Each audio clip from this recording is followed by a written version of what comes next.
Cabañas, profesor del TEC de Monterrey. Como siempre, muchísimas gracias por estar con nosotros. Bienvenido. Muchas gracias por la invitación. Buenas noches a usted y a su auditorio, Yoeli. ¿Qué impacto tiene para estas organizaciones criminales esta solicitud del gobernador de Texas? Mire, yo creo que la orden ejecutiva del gobernador lo que hace es elevar el nivel de prioridad para combatir en Texas a las actividades de las organizaciones criminales que él señala por nombre de México, el Cártel Jalisco Nueva Generación y el Cártel de Sinaloa, pero también habla, dice, y las organizaciones criminales en Texas que están dedicadas al tráfico de drogas. Lamentablemente en algún momento habla también así de los migrantes, así como tratando de vincular una cosa con la otra, lo cual a mí me parece muy injusto. Pero lo que está tratando de hacer es elevar la prioridad. Dice que se va a crear una oficina especial de investigación para las actividades criminales de estas organizaciones. A mí me parece que se olvida un poco de que la otra parte del problema pues es lo que pasa en Texas y que eso pues no parece que le esté dando mucha importancia, sobre todo en la parte del consumo, la demanda, quiénes son los que dentro de Texas están traficando. Pero eso no quita, y también hay que decirlo, vienen las elecciones dentro de 50 días y él está buscando su reelección. Pero mal haríamos en pensar que ahí se acaba el problema. No, la crisis del fentanilo es real, claro que duele. Digo, son miles y miles de personas, más de 100,000 personas al año las que están muriendo por el abuso de fentanilo en Estados Unidos, creando enormes problemas, y no hay que minimizarlo. Y tampoco hay que minimizar sus consecuencias. Texas es un estado vecino a México, podría ser que eventualmente pues esto sea tomado no solo en el Congreso de Estados Unidos, sino que la administración Biden se vea más presionada para hacer lo mismo, es decir, declarar a las organizaciones criminales mexicanas como terroristas. ¿Cuál es el cambio? Bueno, pues mire, se le da un tratamiento muy distinto a un criminal, digamos, normal que a un terrorista. A los terroristas es la máxima prioridad, implica la participación de otro tipo de agencias, incluyendo, por ejemplo, el Departamento de Defensa, o se les busca aislar del sistema financiero, se les busca excluir de que puedan entrar a Estados Unidos con visas, y en fin, son una serie de medidas que no solo afectan a las organizaciones, sino a aquellas personas que en alguna u otra medida, incluso sin saberlo, estén cooperando con ellas. Entonces eso sí podría eventualmente afectar a empresas en México o bancos mexicanos. Entonces tiene ramificaciones reales más allá de la parte electoral. Sí, y hacia allá voy, el hecho de que siente ese precedente cuando en muchas ocasiones en diferentes administraciones hemos escuchado un argumento de vigilar la frontera con términos de seguridad nacional, y poner este precedente con estas organizaciones criminales puede extender estas afectaciones, estas consecuencias al resto de una población, más allá de lo que tenga que ver con vínculos criminales, sentar un precedente y ocasionar, tener consecuencias con otros grupos. Yo creo que sí siento un precedente, porque no deja de ser un gobernador de uno de los 50 estados de los Estados Unidos. Esperemos que no ocurra, pero quizá otro gobernador decida hacer lo mismo en algún otro estado de Estados Unidos, y sobre todo siento un precedente para que en Washington, sobre todo si los republicanos ganan las elecciones al Senado, a la Cámara de Representantes, se monte una presión adicional para que la administración Biden, que hasta ahora no lo ha hecho y no ha querido hacerlo, pues pudiera sentirse tentada a hacer lo mismo.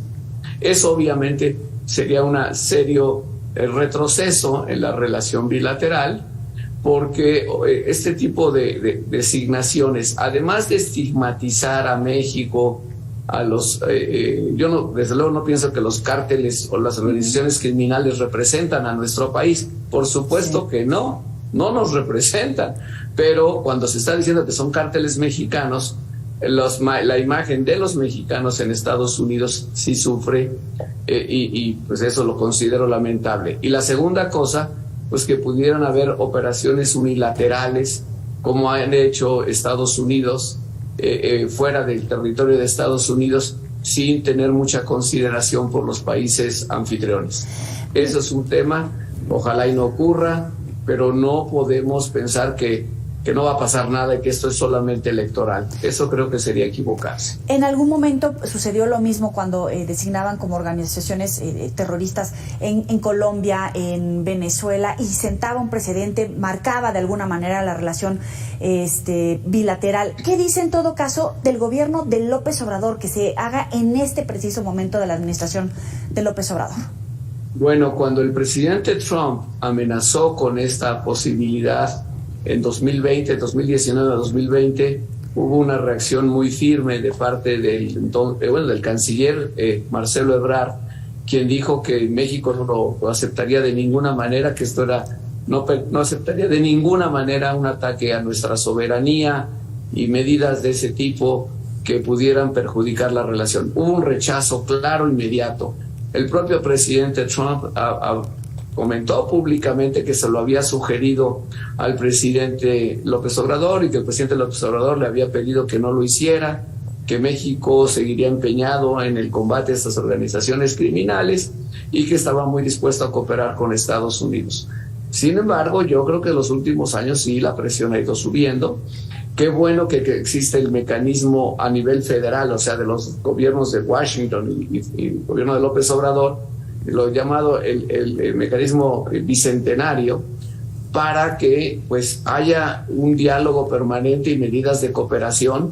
Se va a reunir este diálogo el 13 de octubre próximo en Washington, y creo que será muy importante que los dos gobiernos pues sigan haciendo cosas de cooperación para alejarnos de este tipo de medidas que definitivamente pues sí le ponen ponen a la relación bilateral en una situación, digamos, más extremosa, que no le conviene a ninguno de los dos países. Entonces sí tiene que haber un trabajo, una respuesta formal, pensada, estratégica por parte del gobierno de México, más allá de la declaración del presidente que decía es solamente politiquería.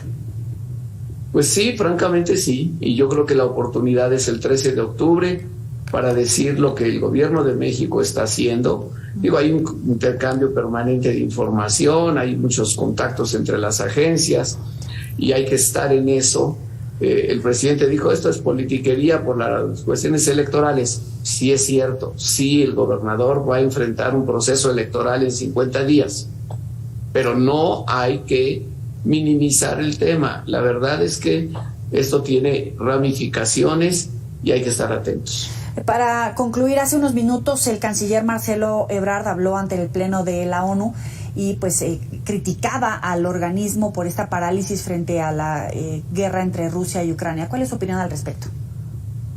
Mire, yo francamente no comparto las críticas a Naciones Unidas, porque Naciones Unidas no es más que el reflejo de lo que dicen, hacen y actúan los Estados miembros, sobre todo los miembros permanentes del Consejo de Seguridad, es decir, Estados Unidos, China, Rusia, Francia y el Reino Unido.